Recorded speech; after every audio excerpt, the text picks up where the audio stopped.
Hello friends, welcome to the channel Assemble to Learn. Friends, this video is related to previous year Physics question paper of NVS 2019 exam. Here I solved from question number 31 to 40 of physics part. For the solution of question number 1 to 30, you can watch my previous videos and link for those videos are available in the description part of this video. So, let's start from question number 31. Question number 31 is, if a certain transistor has IC is equal to 15 milliampere and IB is equal to 167 mu ampere, then beta DC is equal to क्या? मतलब हमें यहाँ पर current gain DC current gain find out करना है, जिसका formula होता है collector current divided by base current. हमारा जो बीटा DC होता है collector current divided by base current, that is our IC by IB. IC तो 15 मिली एम्पेयर था, तो 15 इंटू 10⁻³ डिवाइडेड बाई 167 इंटू 10⁻⁶, तो हमें वो उसका वैल्यू 90 मिल रहा है, जो कि option number 4 is our correct answer. Next question क्या है? The radioactive disintegration constant lambda of radium is 1.13 into 10⁻⁹ per second. How much time a given sample would take to reduce 1/10 of its original value? उसकी original value से 1/10 reduce होने पे उसको कितना time लगेगा? Year में हमें टाइम फाइंड आउट करना है. लैम्डा का वैल्यू गिवन है 1.13 इंटू 10⁻⁹. अगर हमारा इनिशियल वैल्यू n0 है तो आफ्टर टाइम टी हमारा जो n आ जाएगा n0/10, 1/10 रिड्यूस हो रहा था. n का एक फॉर्मूला होता है n is equal to n0 e⁻ lambda t. अगर हम n के जगह n0/10 पुट करते हैं तो n0 कैंसिल हो जाएगा और हमें e⁻ lambda t equal to 10 मिल जाएगा. फिर उसका अगर हम लॉग वैल्यू लेते हैं, log base e⁻ lambda t log base e 10, तो हमें lambda t equal to ln 10 मिल जाएगा. तो हमारा t बन जाएगा ln 10 बाई लैम्डा. ln 10 का वैल्यू होता है 2.303. वहाँ से हमें t का वैल्यू सेकंड में मिल रहा है 2.0372 इंटू 10⁻⁹ सेकेंड. फिर पर ईयर हमें चाहिए 1 ईयर 365 डेज, 1 डे 24 आवर और 1 आवर 60 मिनट, 1 मिनट 60 सेकेंड. तो इस सब डिवाइड करने पे हमें 64.59 ईयर मिल रहा है टाइम का वैल्यू. तो 64.5 ईयर उसे लगेगा 1/10 रिड्यूस होने के लिए. फिर नेक्स्ट क्वेश्चन है क्वेश्चन नंबर 33, जिसमें दिया गया है two non null vectors a vector and b vector are such that modulus of a vector plus b vector is equal to modulus of a vector minus b vector. तो angle between a vector and b vector is, a and b vector के बीच का angle क्या होगा? अगर हम उसको उन मॉड्यूलस का, ये तो गिवन है क्वेश्चन में, a vector modulus of a vector plus b vector equal to modulus of a vector minus b vector, उसका स्क्वायर कर देंगे तो हमें finally 4 into a vector dot b vector equal to 0 मिल जाएगा, which is equal to 4 a dot b क्या होता है? A b cos theta, 4 a b cos theta equal to 0. तो कॉस थीटा इक्वल, हाँ ए और बी तो नॉल वेक्टर्स है, मतलब ए और बी 0 नहीं हो सकता, मतलब कॉस थीटा ही 0 होगा, जो हमें देता है थीटा का value 90 degree. Option number 2 is correct. Next 34 में क्या दिया गया है? Astronomical telescope is focused on a distance star if the distance between the objective lens and eyepiece is 2.5 metre and the power of eyepiece is 4 dioptre. तो चारों option में से कौन सा सही होगा? अकॉर्डिंग टू क्वेश्चन क्या दिया गया है? FO plus FE is 2.5 metre और हमें पता है PE is equal to 4 dioptre question में दिया गया है. अगर पावर ऑफ आईपीस 4 डायोप्टर है तो उसका फोकल लेंथ 1/4 होके 0.25 मीटर हो जाएगा. और अगर FE हमें 0.25 मीटर मिलता है तो FO 2.5 माइनस 0.5 होके 2.25 मिल जाएगा, 2.25 मीटर. फिर पावर ऑफ ऑब्जेक्टिव लेंस हो जाएगा 1/FO, जो कि 1 divided by 2.25 which is equal to 0.44 dioptre. और एक मैग्निफिकेशन चाहिए जो कि FO/FE होता है, दैट इज़ इक्वल टू 9. अगर ऑप्शन में देखा जाए तो मैग्निफिकेशन का वैल्यू हमारा 9 आ रहा है और इसमें एक में दिया गया है 90 मैग्नीफाइंग पावर का वैल्यू और दूसरा में दिया गया है 10, जो कि ये दोनों ऑप्शन गलत हो जाएगा. फिर फोकल लेंथ हमारा 2.2, फोकल लेंथ ऑफ ऑब्जेक्टिव हमारा निकल रहा था 2.25 मीटर, यहाँ पे 75 सेंटीमीटर दिया गया, ये भी गलत.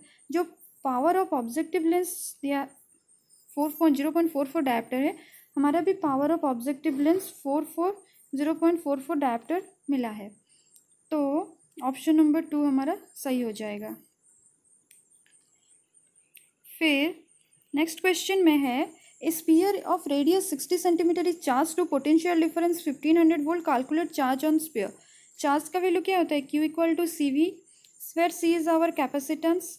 अगर एक स्पीयर है तो उसका कैपेसिटेंस क्या होता है, C is equal to 4πε0r, और 4πε0 का वैल्यू 1/9 इंटू 10⁹, तो C का वैल्यू हमें मिल गया R/9 into 10⁹।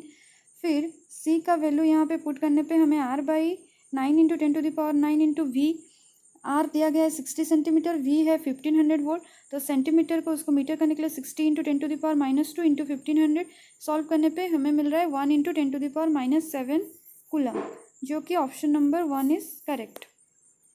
Next question number 36 में क्या दिया गया है, man is running with a uniform velocity u on a straight road, sees a bus just starting when it is at a distance x from him. If the acceleration of the bus is f, then what is the maximum possible value of x that would enable the man to catch the bus? अगर man बस को catch करता है तो maximum possible value क्या हो सकता है, ये क्वेश्चन में दिया गया है। तो अगर हम इस फिगर ड्रॉ करते हैं, अगर सपोज़ ये एक मैन है जो कि u वेलोसिटी पे रन कर रहा है, और ये एक बस है जिसका एक्सेलरेशन f है, कुछ s1 डिस्टेंस के बाद उन दोनों मिल वो बस को कैच कर लेता है, और मेन से लेके बस का डिस्टेंस x है, और मेन से लेके जहाँ पे वो कैच करेगा बस को उसका डिस्टेंस s2 है। तो हम अगर फाइंड आउट करेंगे डिस्टेंस ट्रैवल बाय बस, तो हमें s1 मिल जाएगा 0, उसका तो इनिशियल वेलोसिटी नहीं है, तो ut वाला पार्ट 0 हो जाएगा। फिर acceleration a equal to f दिया गया है, तो आप half F T square, s1 हमें मिल गया है half F T square. Distance travel by main जो कि s2 यहाँ पे कांस्टेंट वेलोसिटी था, तो एक्सेलरेशन नहीं होगा, 0 हो जाएगा, तो s2 हमें ut मिल गया। When the man catch the bus, जब ये कैच कर रहा है तो हमारा जो x प्लस s1 मस्ट भी इक्वल टू s2 होना चाहिए। तो हमारा x plus s1 equal to s2 अगर हम करते हैं तो x plus half F T square is equal to ut होगा। फिर half F T square minus ut plus x equal to 0 एक क्वाड्रेटिक इक्वेशन बन गया। तो यहाँ से हमें t का वैल्यू मिल रहा है u plus minus under root u square minus 4f/2x divided by 2f/2। फिर t रियल होने के लिए u square must be greater than equal to 2f(x) होना चाहिए, जहाँ से हमें पता चल रहा है कि x का maximum possible value you square by 2f होगा। तो maximum possible value for x is you square by 2f। कौन सा ऑप्शन में, ऑप्शन नंबर 4 में दिया गया है यू स्क्वायर बाई 2f। फिर है question number 37, a metallic wire has been stressed under the application of a load so that the longitudinal stress is s1 and longitudinal strain is s2। Elastic potential energy of the system per unit volume. Stress और strain दिया गया है, हमारा जो elastic potential energy होता है वो u is equal to half into stress into strain into volume of wire होता है। यहाँ पे elastic potential energy per unit volume पूछा है, मतलब u बाई वॉल्यूम, तो हमारा हाफ इंटू स्ट्रेन हो जाएगा। स्ट्रेस s1 और स्ट्रेन s2 दिया गया है, तो answer is half s1 s2, जो कि ऑप्शन नंबर 2 पे दिया गया है। फिर next, what is the state of an ideal diode in the region of non conduction. Conduction क्या होता है, flow of current, flow of electron जहाँ पे होता है।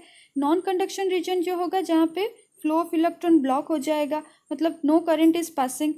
तो इसमें क्या होगा, इसको हम ओपन सर्किट कंसिडर करेंगे, करंट पास नहीं हो रहा है तो ओपन सर्किट हो जाएगा। फिर two resistances when connected in series have a resistance of 20 ohm, connected in parallel have a resistance of 4.8 ohm, find the value of each resistance. तो जब सीरीज में होगा तब इक्विवेलेंट रेजिस्टेंस क्या होता है, R1 plus R2 that is 20 ओम दिया गया है। पैरेलल में इक्विवेलेंट रेजिस्टेंस क्या होता है, R1 R2 by R1 plus R2, जो कि 4.8 ओम दिया गया है। तो यहाँ से हमें R1 R2 का वैल्यू, R1 प्लस R2 की जगह अगर हम 20 पुट करते हैं तो R1 R2 20 इंटू 4.8 होके 96 ओम हमें मिल जाएगा।